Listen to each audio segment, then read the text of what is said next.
কাউকে অসম্মান করলে শিক্ষার দরকার পড়ে না, কিন্তু কাউকে সম্মান করতে চাইলে শিক্ষার দরকার পড়ে। আর সেটা হলো বাবা মার দেওয়া শিক্ষা। ছেড়ে যাওয়ার সিদ্ধান্তে যে অটল, তার কাছে নিঃস্বার্থ ভালোবাসাটাও একটা অভিনয়। যারা মিষ্টি মিষ্টি কথা বলে পেছন থেকে ছুরিটা তারাই মারে। প্রতিদিন অন্তত 1% হলো নিজেকে উন্নত করবেন, দেখবেন বছর শেষে 365% হয়েছে। প্রতিটা সম্পর্কের পাসওয়ার্ড হলো বিশ্বাস। মানুষের বেঁচে থাকাটা অস্বাভাবিক, কিন্তু মরে যাওয়াটা স্বাভাবিক। আজ হয়তো সময়টা খারাপ, কিন্তু সবসময় এরকম থাকবে না। কিন্তু আজ যাদের চিনে নিলাম, তাদেরকে সারা জীবন মনে থাকবে। অতিরিক্ত আপন করতে যাবেন, দুঃখ ছাড়া কিছুই পাবেন না। ভগবান সবাইকে সবকিছু দেয় না। হয় কাউকে দিয়ে পরীক্ষায় ফেলেন, নয় কাউকে না দিয়ে ধৈর্যের পরীক্ষায় ফেলেন। আসলে জোর করে কোনো কিছুই পাওয়া যায় না, আর যেটা ভাগ্যে থাকে সেটা কেউ কেড়ে নিতে পারে না।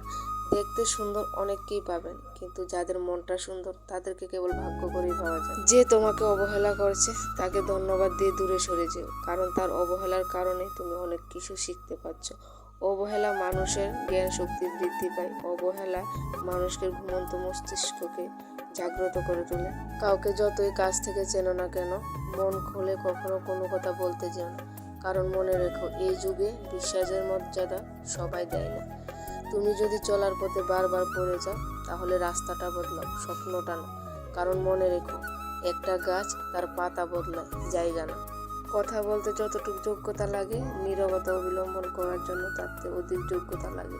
কাঁটা থেকে বাঁচার জন্য যেমন জুতো পরা উচিত, পুরো দুনিয়াতে কার্পেট বিছানোর দরকার নেই, ঠিক তেমনই তুমি যদি ভালো থাকতে চাও, তাহলে নিজেকে বদলানো উচিত, পুরো দুনিয়ার মানুষকে। সৎ এবং মহৎ লোকদের সমালোচনা করাটা খুবই সহজ, কিন্তু তাদের মতো হওয়াটা খুবই কঠিন। ঠিক তেমনি প্রেম করলে ঝগড়া হবে, ঝগড়ার পর যদি দুজন মানুষ মিলে যায়, সেটা হচ্ছে ভালোবাসা। হারানোর যন্ত্রণাটা কেবল তারাই বুঝে যাদের প্রিয় মানুষকে হারিয়েছে। মানুষগুলো কেমন যেন হয়ে গেছে, প্রয়োজন ছাড়া কেউ খোঁজ নেয় না। আমরা সবসময় মনে করি আমাদের স্মৃতিশক্তি খুব দুর্বল, কিন্তু ঠিক যখনই আমরা কাউকে ভুলতে চেষ্টা করি, তখনই আমরা বুঝতে পারি যে আমাদের স্মৃতিশক্তি কতটা শক্তিশালী। স্বার্থপর মানুষেরাই জীবনে ভালো থাকে, বাকিরা তো শুধু অপরকে ভালো রাখে। মানুষ কখনো ইচ্ছে করে বদলায় না, মানুষ বদলায় কিছু মানুষের ব্যবহার, কিছু মানুষের স্মৃতি, কিছু মানুষের পরিস্থিতি, আর কিছু মানুষের অবহেলায় মানুষ বদলায়। নিজের অভিজ্ঞতা থেকে বলছি, যত একা থাকবেন ততই ভালো। বছরের পর বছর একটা মানুষকে কখনোই ভালো লাগতে পারে না। যদি ভালো লাগে, সেটা ভালো লাগা নয়, ভালোবাসা। আপনাকে যারা সত্যবাদী বলে বিশ্বাস করে, মিথ্যে কথা বলে তাদের সাথে কখনো বিশ্বাসঘাতকতা করবেন না।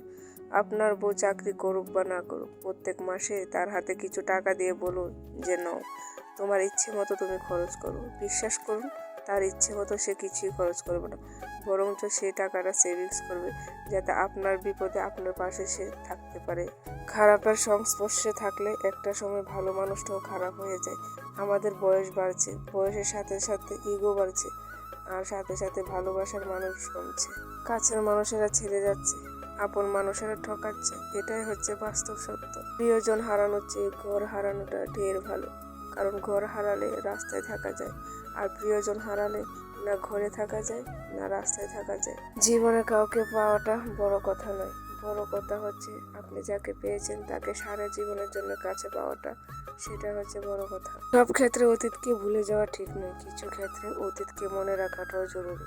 কেউ যদি আপনাকে বেশি প্রায়োরিটি দেয়, তাহলে ভাববেন না মানুষটা অনেক সস্তা, ভাববেন আপনার কপালটা অনেক ভালো। পৃথিবীতে এত মানুষ থাকতে সে আপনাকে প্রায়োরিটি দেয়, আপনাকে বোঝার চেষ্টা করে, আপনার কাছে বারবার ছুটে আসে।